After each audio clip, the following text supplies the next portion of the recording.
Hi, ഇന്ന് ഞാൻ ഇവിടെ ഉണ്ടാക്കുന്നത് ഒരു സൂപ്പർ ടേസ്റ്റുള്ള അയിലക്കറിയാണ്. അതിന് വേണ്ടി ഒരു മീഡിയം വലുപ്പത്തിലുള്ള അയില കഴുകി വൃത്തിയാക്കി കട്ട് ചെയ്ത് വെച്ചിട്ടുണ്ട്. അതിൽ ചേർക്കാൻ വേണ്ടിയിട്ട് ഒരു തക്കാളി എടുത്ത് വെച്ചിട്ടുണ്ട്. അതോടൊപ്പം 2 വെളുത്തുള്ളി, ഒരു കഷ്ണം ഇഞ്ചി, ഇതിൻ്റെ ഹാഫാണ് ഞാൻ ഇപ്പം ചേർക്കുന്നത്, 2 പച്ചമുളക്. അതോടൊപ്പം തന്നെ ഒരു ചെറുനാരങ്ങ വലുപ്പത്തിലുള്ള പുളി പിഴിഞ്ഞ് വെച്ചിട്ടുണ്ട്.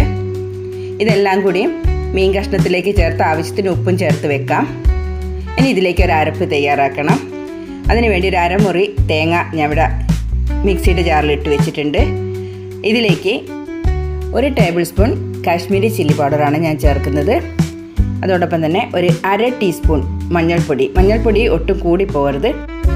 1/2 ടീസ്പൂൺ മഞ്ഞൾപ്പൊടി ചേർത്തിട്ട് നന്നായിട്ട് അരച്ചെടുക്കണം. ആവശ്യത്തിന് വെള്ളവും ചേർത്തിട്ട് നന്നായിട്ട് അരച്ചെടുത്ത് വരാം. മഞ്ഞൾപ്പൊടി ഒട്ടും കൂടി പോകരുത്, കാരണം കറിക്ക് ഒരു റെഡ് കളർ വേണമെങ്കിൽ മഞ്ഞൾപ്പൊടി കുറച്ചേ ചേർക്കാവൂ. ഇതിവിടെ അരച്ചെടുത്ത് വന്നിട്ടുണ്ട്. ഇതിനി മീൻ കഷ്ണങ്ങളിലേക്ക് ചേർക്കാം. മീൻ കഷ്ണങ്ങളിലേക്ക് ചേർത്തിട്ടാണ് നമ്മൾ ഫ്ലെയിം ഓൺ ആക്കുന്നത്. ആവശ്യത്തിന് വെള്ളം ഒഴിച്ചിട്ട് ഫ്ലെയിം ഓൺ ആക്കാം. മീഡിയം ടു ഹൈ ഫ്ലെയിമിലാണ് ഞാൻ വെക്കുന്നത്. കറി ഇവിടെ തിളച്ച് വന്നിട്ടുണ്ട്. ഇതിലേക്ക് കറിവേപ്പില ചേർക്കുന്നുണ്ട്. കറിവേപ്പില കുറച്ച് കൂടുതൽ ചേർക്കുന്നത് നല്ലതാണ്, കറിക്ക് നല്ല ടേസ്റ്റ് ഉണ്ടാവും. ഒന്ന് ചുറ്റിച്ച് കൊടുക്കാം.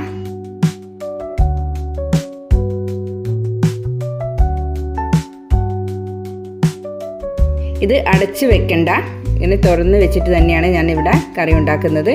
ഇതെല്ലാവരും ഉണ്ടാക്കി നോക്കണം. അതോടൊപ്പം തന്നെ ഇഷ്ടപ്പെട്ടാൽ ലൈക്കും ചെയ്യണം, ചാനൽ സബ്സ്ക്രൈബ് ചെയ്യണേ. ഞാൻ ഇതിലേക്ക് ഒരു കഷ്ണം ഇഞ്ചി ഹാഫ് എടുത്തത്, അതിൻ്റെ ബാക്കി പൊടി അരിഞ്ഞിട്ട് ഒന്ന് ചേർക്കുന്നുണ്ട്. ഒന്നുകൂടി ഇളക്കി കൊടുത്തിട്ട് സ്റ്റൗ ഓഫ് ചെയ്യാം. 10 മിനിറ്റ് മതി ഈ കറി ഉണ്ടാക്കാൻ. 10 മിനിറ്റ് ആയിട്ടുണ്ട്. ഇപ്പം കറിയൊക്കെ റെഡിയായി വന്നിട്ടുണ്ട്. ഇതിലേക്ക് ലാസ്റ്റ് കുറച്ച് വെളിച്ചെണ്ണ ഒഴിച്ചു കൊടുക്കാം. നല്ല സ്മെല്ലാണ് ഈ ഫിഷ് കറിക്ക്, നല്ല ടേസ്റ്റുമാണ്. ഇതെല്ലാവരും ട്രൈ ചെയ്ത് നോക്കണം.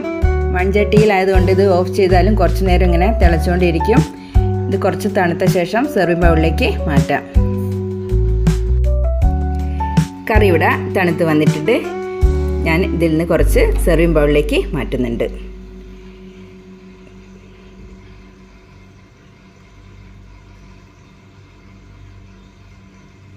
എല്ലാവരും ട്രൈ ചെയ്തിട്ട് അഭിപ്രായം പറയണേ.